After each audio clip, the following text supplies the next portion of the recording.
Hi everyone, my name is Gabriel and this is the Hour of the Raven, your channel for everything Ravenloft, RPG, Dungeons and Dragons, and horror.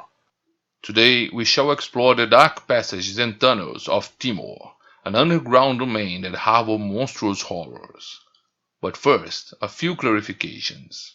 Before we start to explore the Zerishian cluster and the domain of Timor, most of our explorations through the mist took place in the core of Ravenloft, and passed through domains that had already been covered in novels, adventures, and mainly in the Ravenloft Gazetteers, books that provide detailed information about the domains and their dark lords.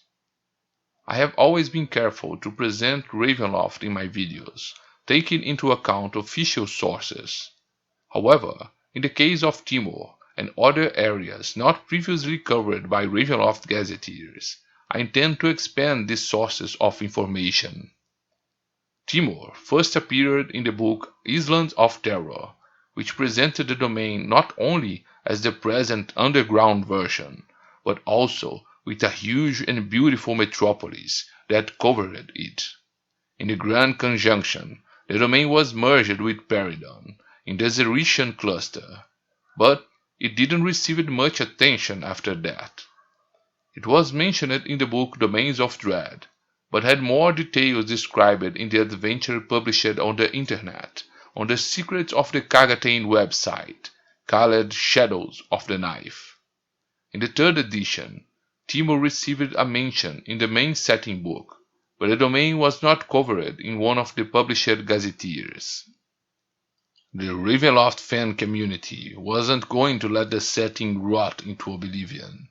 The Fraterity of Shadows website, the most well-known and organized fan site of Ravenloft, has published netbooks that continue the Gazetteer's proposal, exploring in depth the domains of dread. One such Gazetteer, published by the Fraterity of Shadows, addresses the Zerishian cluster.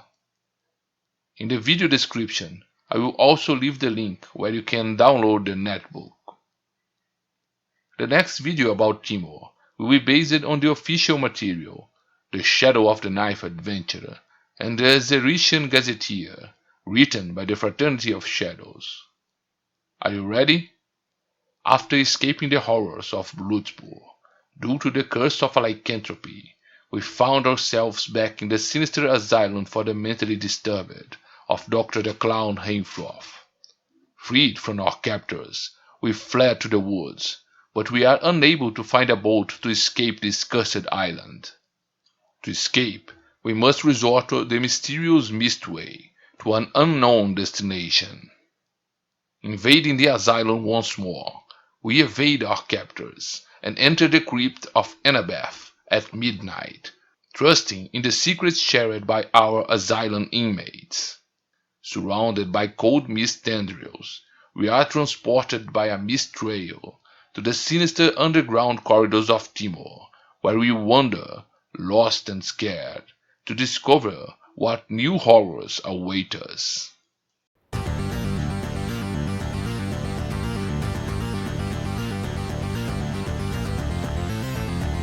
Hour of the Raven.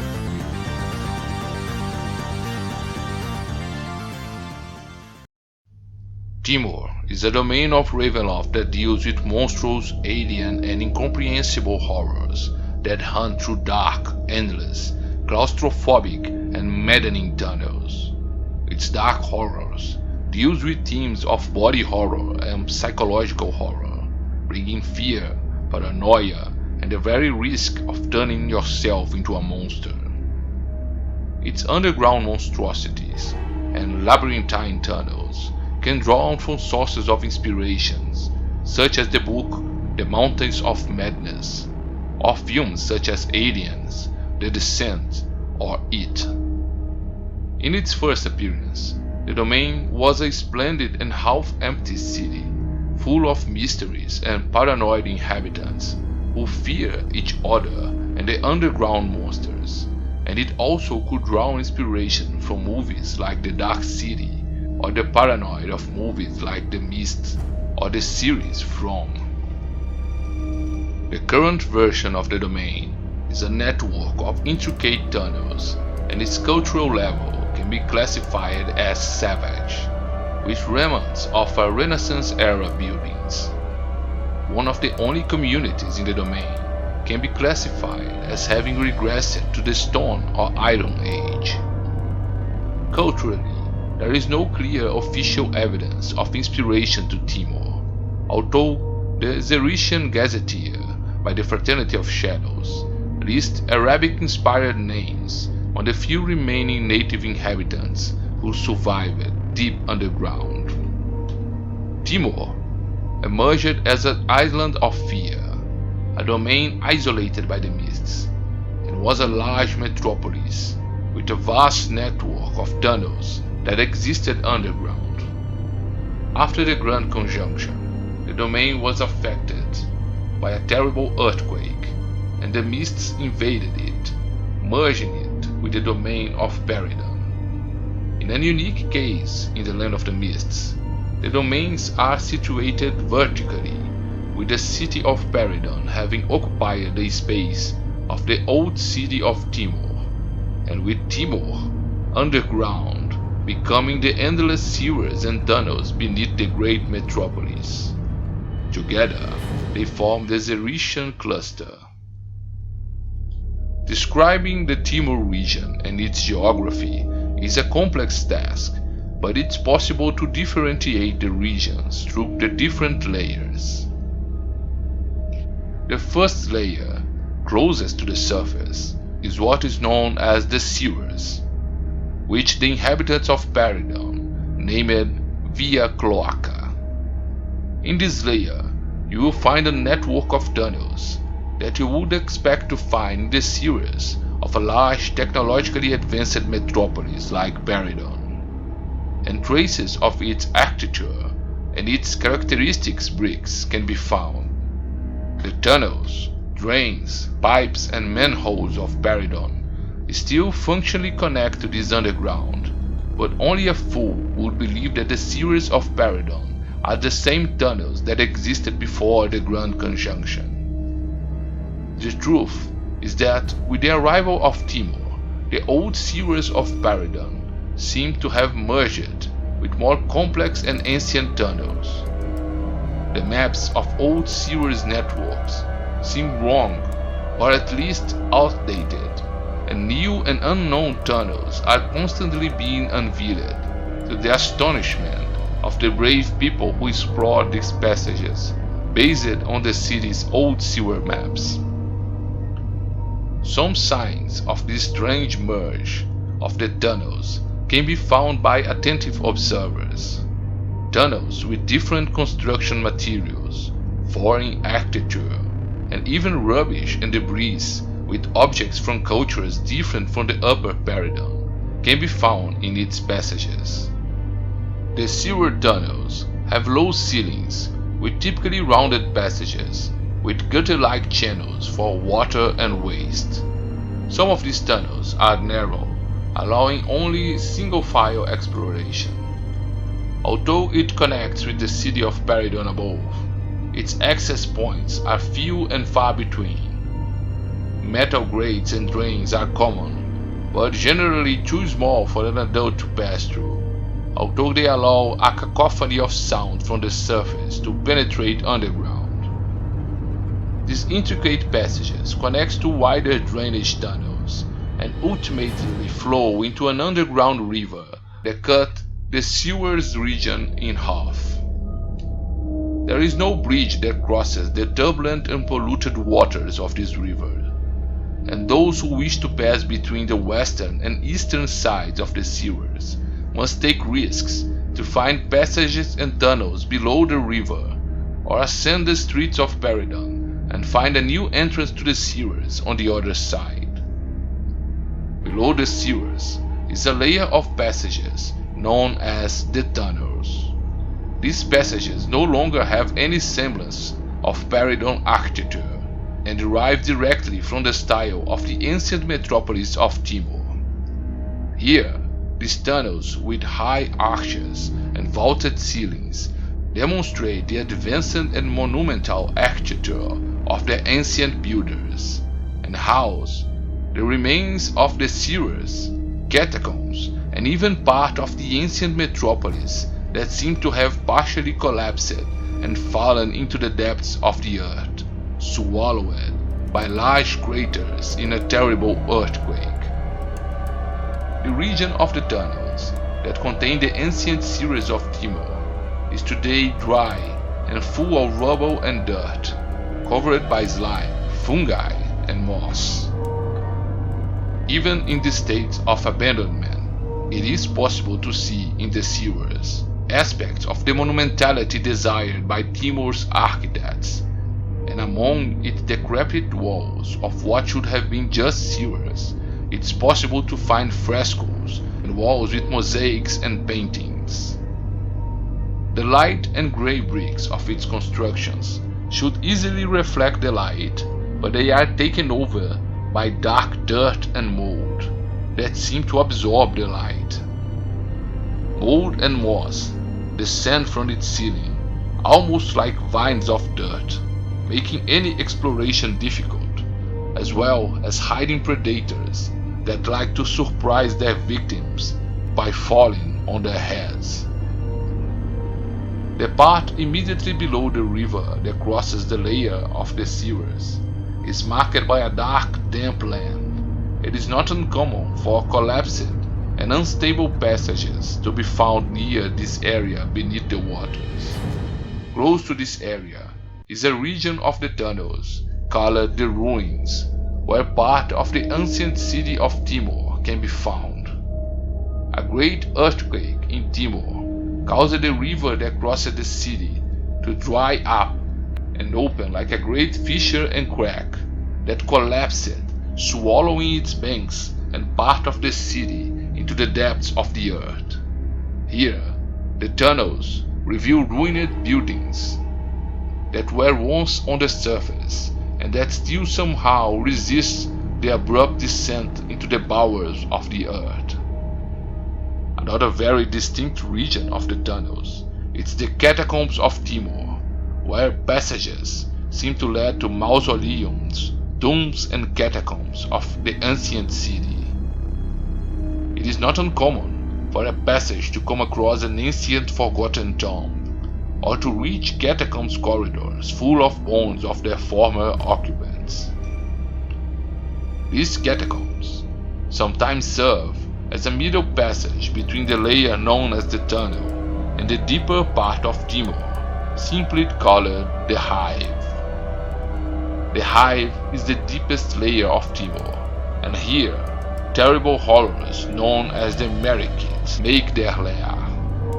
This layer is formed by natural caves and passages excavated without tools that interconnect in a labyrinthine and chaotic way, horizontally and vertically, ranging from wide passages to narrow cracks.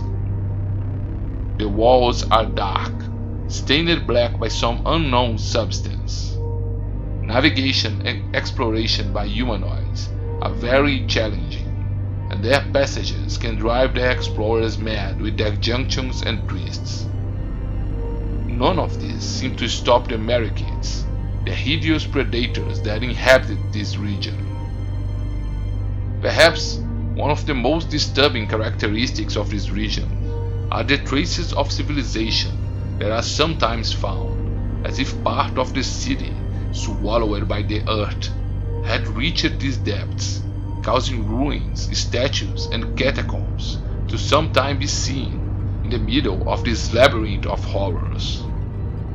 There is no way to talk about a climate in Timor, as this is an underground region. However, especially in the first layer, the sewers are influenced by the surface climate. The rains that fall on Paridon can flood the sewer passages, flowing into its underground river until they reach the cisterns. The sewers layer also appear to be afflicted by surface fog and mists, and it's not uncommon for these to invade its subterranean passages. Some even claim that some of the sewer's passages end in a swirl of mists, which can connect the domains to distant lands. It In addition to mist and fog, the Ceres has dangerous natural traps in the form of pockets of explosive and flammable gas, and explorers often encounter death when they bring their torches and lamps into these gas pockets. The second level of the tunnels does not receive floods from rain, but has damp and moldy walls, as if water has somehow infiltrated the walls and ceiling. Sometimes, mists and gases also reach this region, but no one has ever reported tunnels that connect these layered passages to mist pathways. The feeling of imprisonment, confinement, and claustrophobia is even greater in the Hive, where a dense air of a thick mist seems to take over the tunnel like a dense miasma. This heavy, sticky air of this miasma seems to absorb light, making these tunnels darker and more dangerous even when illuminated. Considering the subterranean nature of this domain, one would imagine that it would not have any flora worth mentioning. However, a strange quality of flora can be found on this region. The Ceres contain various molds, slimes, fungi, and mushrooms. One of these mushrooms are the dead truffles, mushrooms that can numb any emotion in those who consume them, and which are said to help someone to better hide from the terrible Marikit hunters. The tunnels have a greater concentration of strange phosphorescent lichen, which glows ghostly when illuminated. Dangerous brown and yellow molds exist in the region, and strange molds and grease can be found. Grease mold is a strange mold that appears to grow inside the old abandoned machines of the people of Timor. It is said that the grease mold can be boiled into an oil, which can be used to lubricate machines and mechanical devices. When it comes to fauna, the layer of the Ceres has a considerable number of insects, rats, and other vermin, and animals that feed on the waste. Giant centipedes can be dangerous predators at this level, but this layer is still considered one of the safest in Timor. In the tunnels, what little animal life is found appear to be deformed and dangerous aberrations. The worst threat that can be found here are slimes, molds, and gelatinous cubes, hideous semi-sentient creatures that feed on almost everything they find in their path. The Hive is home to the terrible creatures known as the Marikits, ruthless and cruel predators that infest these tunnels. Almost no other creatures can be found in this sector, but the undead haunt its passages, mourning Timor's past and its violent and terrible deaths. There is no way to understand or study the Marikit society without courting madness. However, there are some other folks who risk their lives to reside underground. A few insane, homeless, or criminals from Peridon sometimes descend into the Ceres in search of refuge. None of these communities last long, for sooner or later the terrible Marikits encounter these unfortunates. One community, however, challenged all odds of survival, striving in the depths of Timor, hidden in a place between the layers of the Ceres and the tunnels. The Enclave is a small community of Calibans, all descendants and survivors of the ancient metropolis of Timor. When the city was swallowed by the earthquake during the Grand Conjunction, a group of people survived this tragedy and gathered together into an underground community. None of them retained their original race, however, and all became Calibans, as if their bodies reacted to the corruption that surrounded them. Their community, the Enclave, is located in the ruins of the ancient Great Cathedral of Timor, and its secret location is accessed through a few protected tunnels where the anisophytic fungus that repels the Marikids are cultivated to ward off these beasts. The Timorians, or Remans as they prefer to be called, are no longer human and became Caliban through magic rituals with pale, misshapen and twisted bodies. Those who judge their fragile, deformed and malnourished appearance do not imagine that they are agile, strong and adapted to their environment. Their pallor borders on albinism, though some have several colorful spots on their bodies. Their eyes have adapted to darkness, and they have hair of the most varied colors, sometimes even multiple colors. When they do not need to be agile, they move slowly and almost entirely silently, and generally speak in whispers, being masters of stealth when moving through tunnels. The entire Enclave community is focused on survival. They divide themselves into shifts, and at any given time, there is always 2/3 of their community active, dedicated to providing food or protecting their community. Food shortages are a dire reality, and they must hunt further and further in the tunnels for food.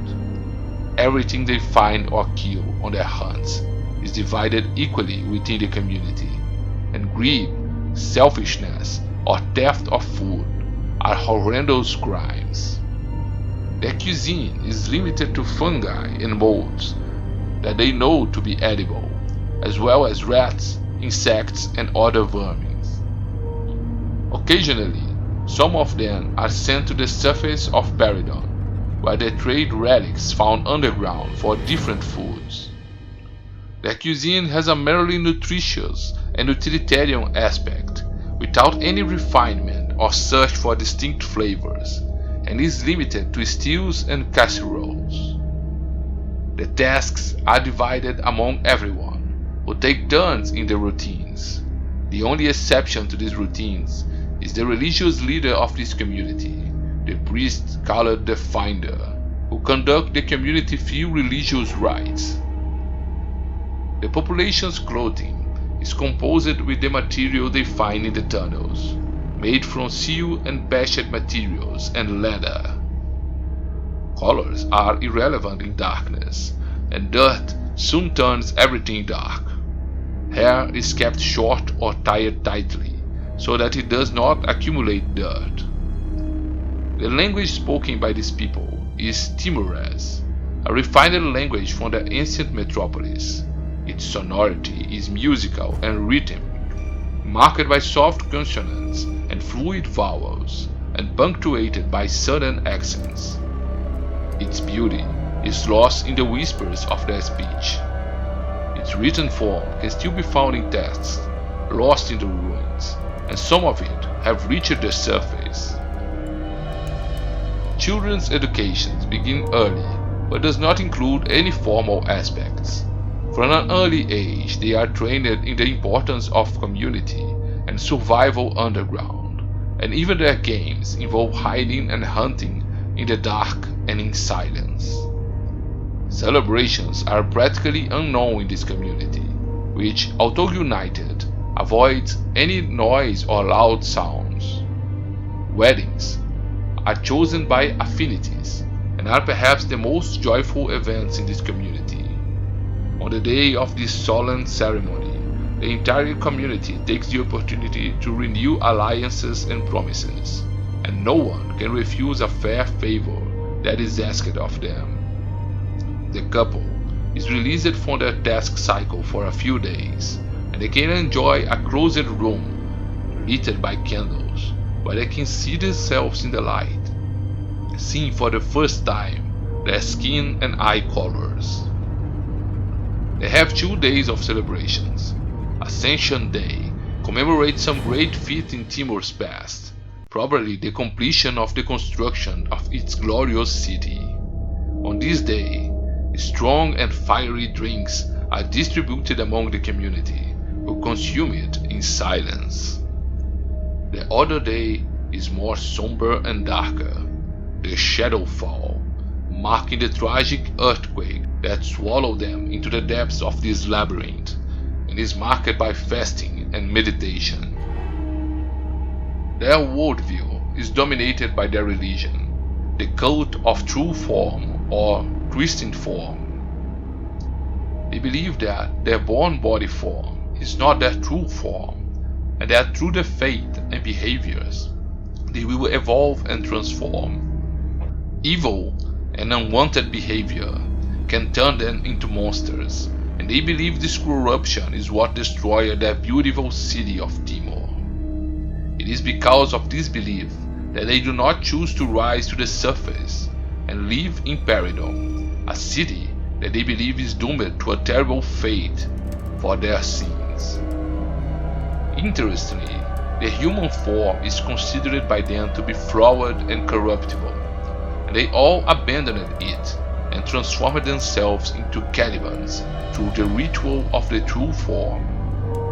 This ritual, led by their religious leader, opened an individual's body to true transformation and evolution. They believe that those who commit evil acts are destined to become monsters, with the Marikids being their former compatriots transformed by their sins. They also believe that magic, arcane or divine, can be a source of perdition, and that mystical energies feed on part of an individual's essence, leaving them more susceptible to corruption. The community does not have a formal government. Although the priest has a position of moral authority, the Enclave is a democracy in which everyone has the same voting weight. Any issue or judgment is decided by open votes, but political tensions have increased as factions with different views have spread in the community. The main dispute is regarding the treatment of strangers. Some advocate the isolation of the community, which should not relate to or allow outsiders. Others believe that the path of true form involves helping others, regardless of whether they are from the community or not. A third faction is less absolute in their views and believe that any situation should be assessed on a case-by-case basis, according to the outsider and circumstances involved. Their society has no written laws, but everyone must share what they have and do their part in the tasks. Those who act selfishly may be punished by losing rations or working more shifts. More serious cases, however, may be punished by banishment from the community. All of the Enclave's productions is focused on their survival, but sometimes they venture to the surface in search of trade. They know that the ruins of Timor have great riches that are coveted by the surface, and when they find such artifacts of no value to them, they choose some envoys to go up to Paradom and sell such artifacts in exchange for food for their community. Scared and lost, we wandered through this terrible network of tunnels and sewers in search of a way out. Sometimes we have the impression of hearing sounds coming from the surface, like those of a busy street in a big city, but everyone seems to ignore our screams, or simply doesn't hear us. Unable to get past a large underground river, we turned at a fork and appeared to descend into different corridors, which seemed older and more elaborate.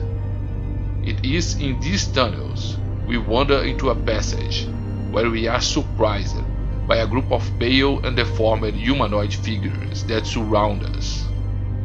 They don't attack us with violence to harm, but they manage to capture us with hunting tools.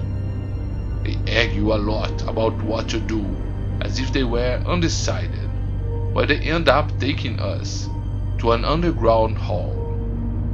Our presence causes great commotion. Eventually, one of them approaches us and in whispers manages to speak a language we understand.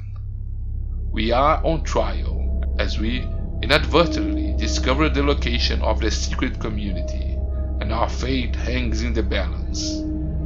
After a long debate, they reach a conclusion. If we help them search for the location of an ancient sacred tome in the underground ruins, they will give us freedom and guide us out of these labyrinthine tunnels. Fearing a worse fate, we agree to this pact and are freed from the shackles. Before we follow the underground depths in search of this mysterious sacred tome, they guide us to the ruined library of Timor to understand what we should search in the depths. Guided through the tunnels, we arrive at the ruins of an old ruined library, where in a dusty tome they show us the object we are looking for, surrounded by legends and by its ancient history. Subscribe to the channel, turn on notifications, and join us as we uncover Timor's macabre and tragic past.